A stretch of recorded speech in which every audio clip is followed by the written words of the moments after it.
السلام علیکم ورحمۃ اللہ وبرکاتہ۔ اعوذ باللہ من الشیطان الرجیم، بسم اللہ الرحمن الرحیم۔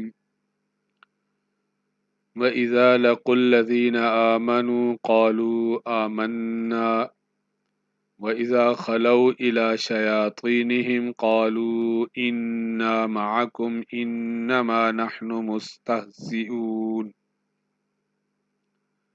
اللہ یستہزئ بہم ویمدہم فی طغیانہم یعمہون۔ سورہ بقرہ کی آیت نمبر 14 اور 15 آج ہم سمجھنے کی کوشش کریں گے۔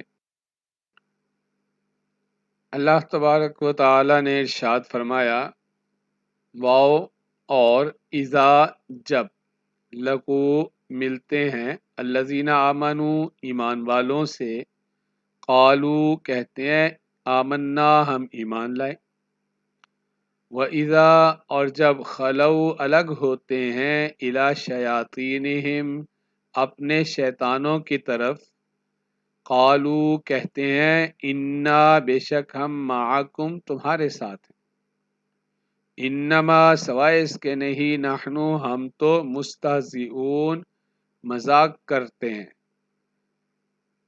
اللہ تعالیٰ نے ان دو آیات میں منافقین کے اندر کی حالت کو واضح فرما دیا ہے کہ جب یہ لوگ ایمان والوں سے ملتے ہیں تو ان کے سامنے تو اپنے ایمان کا دعویٰ کرتے ہیں، لیکن جب یہ تنہا ہوتے ہیں اپنے شیطانوں کی طرف، یعنی اپنے سردار وڈیرے جو ان میں زیادہ پکے منافق یا ان میں کھلے کافر تھے، تو ان کے ساتھ جب ملتے ہیں تو یقینی بات ہے نا، وہ انہیں کہتے ہوں گے کہ بھئی تم یہ مسلمانوں کے ساتھ کیوں مل گئے، یہ اسلام کا اظہار کیوں کر رہے ہو، مسلمان کیوں ہو گئے؟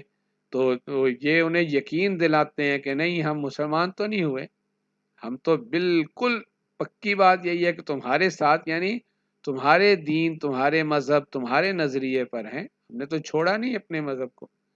ہم مسلمانوں کے ساتھ کیا کر رہے ہیں؟ ہم تو مسلمانوں کو صرف دھوکہ دے رہے ہیں، مسلمانوں کے ساتھ مذاق کر رہے ہیں کہ یہ سادے لوگ ہیں، ان کو پتہ ہی نہیں چلتا کہ ہم نے ظاہری طور پر اسلام کا اظہار کیا ہوا ہے۔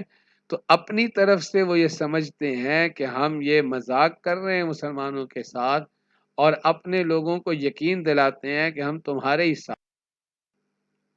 لیکن ان کے ساتھ ہو کیا رہا ہے؟ اللہ تعالیٰ نے اگلی آیت میں بتایا ہے، اللہ یستہزئ بہم، اللہ تعالیٰ مذاق کرتا ہے ان کے ساتھ۔ تو مذاق کرنا تو کوئی اچھی بات نہیں ہے، یہ تو اللہ کی طرف نسبت کرنا اس کا عجیب سا لگتا ہے۔ تو مفسرین نے اس کو دو طرح سے سمجھایا ہے۔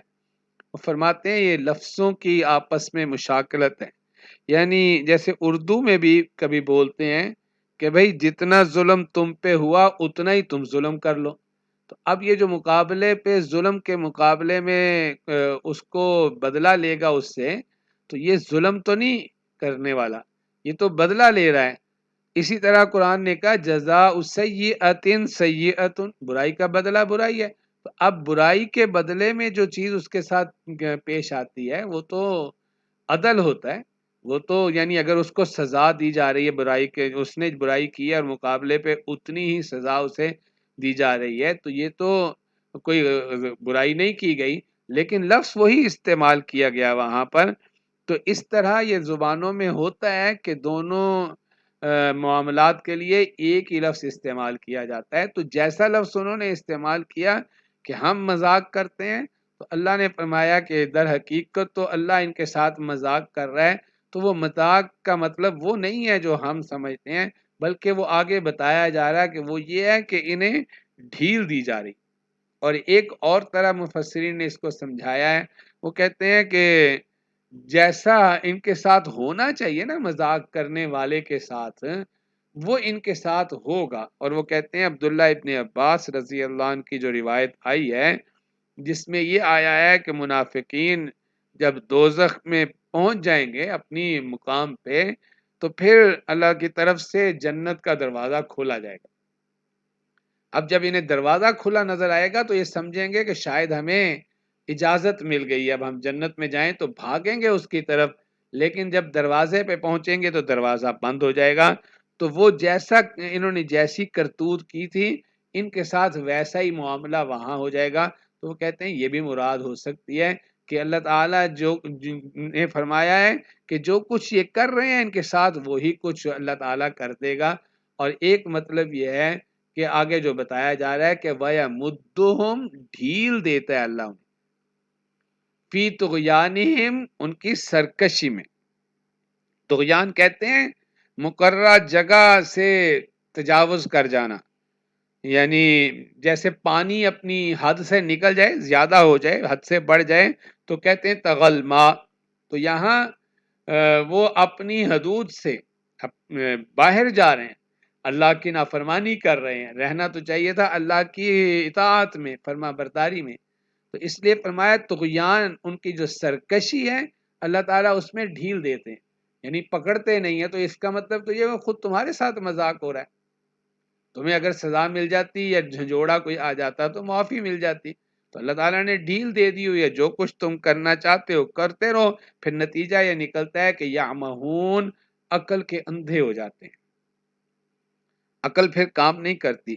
یہ جو لفظ ہے یہ عین میم ہا کے ساتھ یہاں آیا ہے، اور آگے چل کے عین میم یا کے ساتھ بھی آئے گا، دونوں طرح استعمال ہوتا ہے، لیکن جب عین میم یا کے ساتھ استعمال ہو تو پھر اس کا معنی ہوتا ہے آنکھوں کا اندھا۔ آگے آ رہا ہے سم بکم عمیٌ، اور کبھی یہ جیسے یہاں عین میم ہا کے ساتھ استعمال ہوا ہے تو اس کا معنی ہوتا ہے عقل کا اندھا، دل کی آنکھیں کام نہیں کرتی، یعنی دیکھتے تو ہیں لیکن عقل پہ خواہشات اتنی چڑھ گئی کہ نتیجہ یہ نکلا ہے کہ کوئی چیز سمجھ ہی نہیں آ رہی، اللہ نے ڈھیل دی ہوئی ہے اور یہ اپنی سرکشی میں بڑھتے ہی چلے جا رہے ہیں۔ اللہ تعالیٰ سمجھنے کی اور ہر قسم کی گمراہی سے بچنے کی توفیق عنایت فرمائے۔ السلام علیکم ورحمۃ اللہ وبرکاتہ۔